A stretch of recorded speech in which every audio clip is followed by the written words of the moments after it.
Unit 3B CUA Pre-AP Retake. Number 1, simplify completely.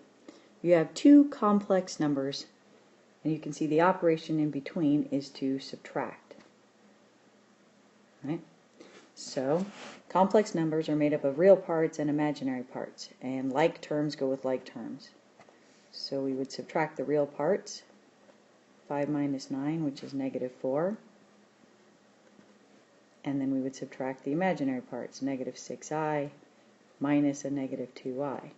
Remember that minus, subtracting negatives is like adding, so therefore we would have only negative 4i's. Number 2, you don't see a plus or a minus in between the two complex numbers, so this indicates multiplication. Because it is two numbers, or essentially two terms times two terms, you FOIL. So 8 times 4 is 32, 8 times 7i is 56i, negative 4i times 4 is negative 16i, and negative 4i times 7i is negative 28i squared. We need to remember, though, that I squared is actually equal to a negative 1. So this is not an imaginary term. When you simplify this, negative 28 times negative 1 is actually a positive 28 that will be combined with our real terms. Alright, so we combine those, 32 plus 28, and we get 60. And we then combine the imaginary terms, 56i minus 16i, which would leave us with 40i. Number 3, solve the quadratic inequality by factoring.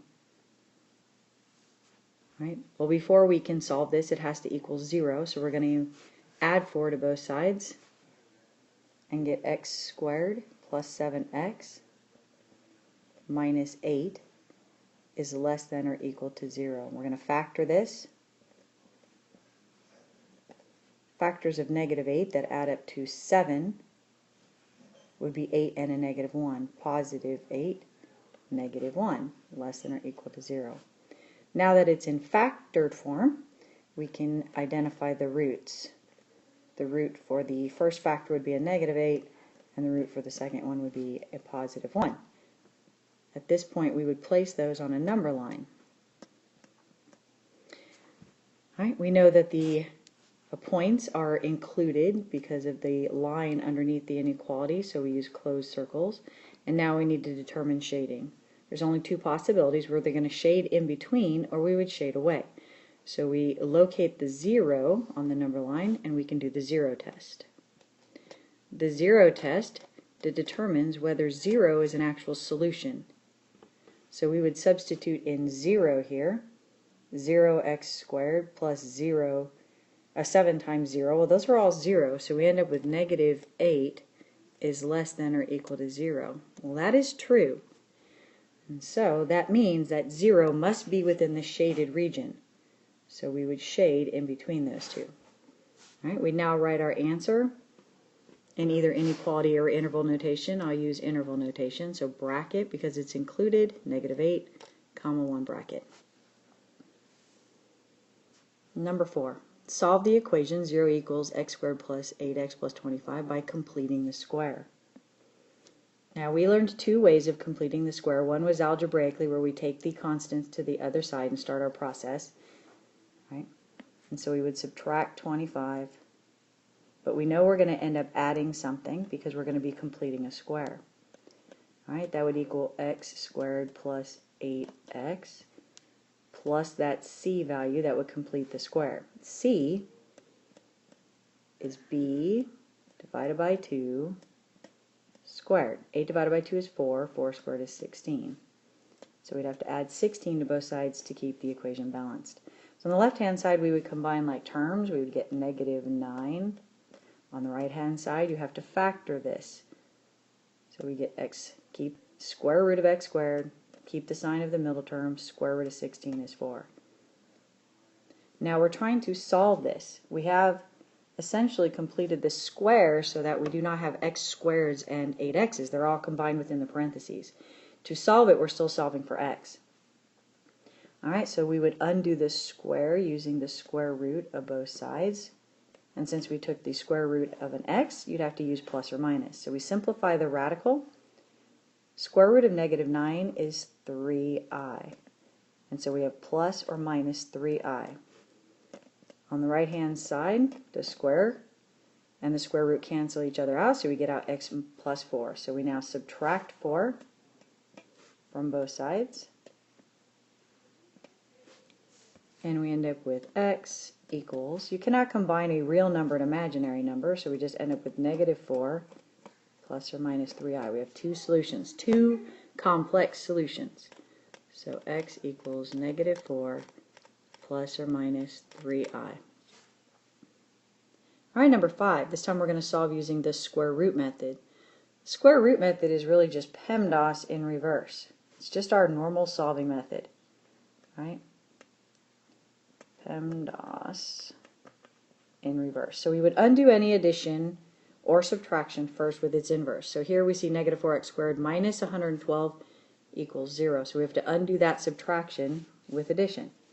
So you'd add 112 to both sides, so that we would end up with negative 4x squared equals a positive 112. Then we would undo the multiplying by negative 4 by dividing by negative 4. And so we have x squared equals negative 8, 32, 8, negative 28. And now we undo the square with the square root, not forgetting the plus or minus because we just took it of a variable. All right, so we get x equals, we'd have to simplify the square root of 28. So we know we have plus or minus, we know the negative comes out as an I. All right, so over here we can look at the 28, we could prime factor it. It's 2 times 14, 2 times 7. So we have two factors of 2, which means a 2 also comes out. So we have plus or minus I times the 2 times the 7, which is left behind. So up here, we'll clean this up. X equals plus or minus 2I square root of 7. Or we could say plus or minus 2 square roots of 7 and make sure that the I is clearly separated. All right, number 6. This time it asks us to solve using the quadratic formula. All right, so again, if I'm going to solve a quadratic equation, it has to set equal to 0. The only time we don't is when we're using the square root method. All right, so we have to add 5x to both sides.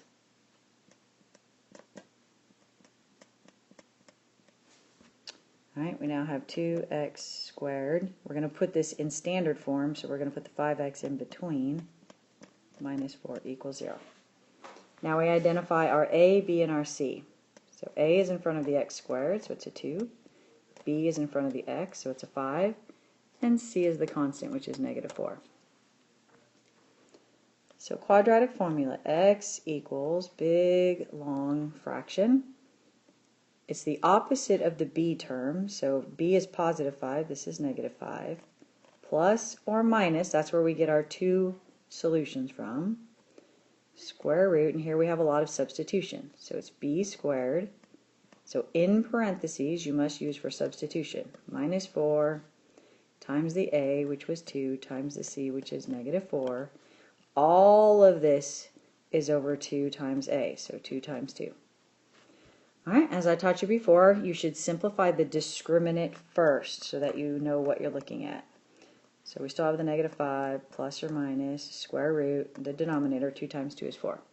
So our discriminant is 5 squared, which is 25, and negative 4 times 2 times negative 4. Well, that's actually 16 times 2, which is 32.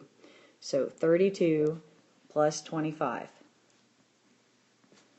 which is 57. Alright, we would look to see if we could do anything with 57, and since it is not factorable, as in prime factors, that's our answer. That's as much as we can simplify it. Negative 5 plus or minus the square root of 57 all over 4. Alright, let's look at the next page, number 7. This one says solve using any method, and we know when we look at it, the first thing I'm always checking is to see if it's factorable. So what I would do is I would do a times c, make the little rainbow, A times C should add up to B. So negative 18, I'm looking to see if it has factors that would give me a positive 7. One's positive and one's negative. So I'd have 2 and 9, which would work. 2 and 9, and since the 7 is positive, it's negative 2. Now, A is not a 1, and so we can use that bottoms up method where we divide each term by the A. Simplify if you can. Negative 2 divided by 3 is not simplifiable, but 9 divided by 3 is 3. And so then that gives us x plus 3, and it's x minus 2/3, but we bring the 3 up in front of the x, and we get 3x minus 2 equals 0. So now we went from standard form to factored form, and we know from factored form we can set each factor equal to 0 to get the solution. So for the first one, x plus 3 could equal 0. So my first solution is a negative 3. For the second factor, 3x minus 2, I add 2, I divide by 3, and I get 2/3. So my two solutions are negative 3 and positive 2/3. All right, number 8, solve the quadratic function. So I see it's already in vertex form, so this is a perfect example of when I would use the square root method. All right, I just go ahead and use PEMDAS in reverse. So I'd subtract 9, and I'd get x plus 5 squared equals negative 9. I'd undo the square with the square root, plus or minus. Out comes x plus 5. I have plus or minus. Square root of negative 9 is 3i. I subtract 5 from both sides, and I get x equals negative 5 plus or minus 3i.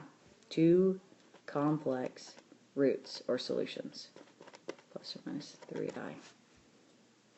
Number 9, it says describe the possible outcomes for the solution to a quadratic linear system. This is what we did when we first talked about this. We sketched 3 different possibilities.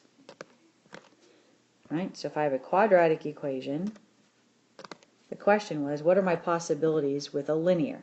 Well, the linear may never touch the quadratic. Remember, a solution to a system are points of intersection. Right? So if it never intersects, then my one possible outcome is 0. However, what if it just touched at the vertex? Or what if it went straight up and down through it? That would be a 1 solution. And of course, the most common would be the 2 solutions, which is what we see most of the time. All right, number 10, last one. Solve the linear quadratic system. This is just a system again. So again, it's like the one I just saw above. I would have a parabola and I'd have a straight line. All right, so the question is, it could have 0, 1, or 2 solutions. 0, I would get an imaginary solution. Okay? 1, I would just get 1, and 2, I'll get 2. So since they both equal y, that means they must equal each other. So the easiest way to solve this is just to set them equal to each other. 2x squared minus 5 equals x minus 5. And that is substitution. I'm taking the x minus 5 and putting it in for that y. All right, with quadratics, we know it has to equal 0. So I'd have to subtract that x, and I'd have to add those 5 constants to both sides. Plus 5. So now on the right-hand side, I have 0. All right, I have to combine like terms. There are no other x squared, so 2x squared. There's no other x's, so you have a negative x. Negative 5 plus 5, those eliminate. So I'm just left with 2x squared minus x. We know when there's only 2 terms, or we also talked about the fact that there's no c value, then this is where we're going to factor, because we're going to get GCF factoring. Both of those have a factor of x. When I take 2x squared and divide out an x, I get 2x. And negative x divided by x is negative 1. It still equals 0. All right, I set each one equal to 0. So the first one, x equals 0. Well, there's my x value, but remember that this is a system. Therefore, I also need the y value. So I have y equals, and the linear is probably the easier one to solve. So I'd have to substitute in for the x that I know is 0. And then I simplify that, and I get negative 5. So my first solution up here is x is 0, y is negative 5. But I have another x, another root. So I repeat the process. 2x minus 1 equals 0. So 2x equals positive 1. Divide both sides by 2, so x must equal 1/2. So now I need my y value. So y equals, in parentheses, I substitute in my 1/2, and I subtract 5 from it. Well, in order to subtract fractions, they have to have a common denominator. So over here, if I convert my 5 wholes to halves, I'd have 10 of them, right? 5 times 2 is 10. So I'd have 1/2 minus 10 halves. Well, 1 minus 10 is negative 9. So this is negative 9 over 2. All right, so my other solution up here then is 1/2 common negative 9 halves. And that's it.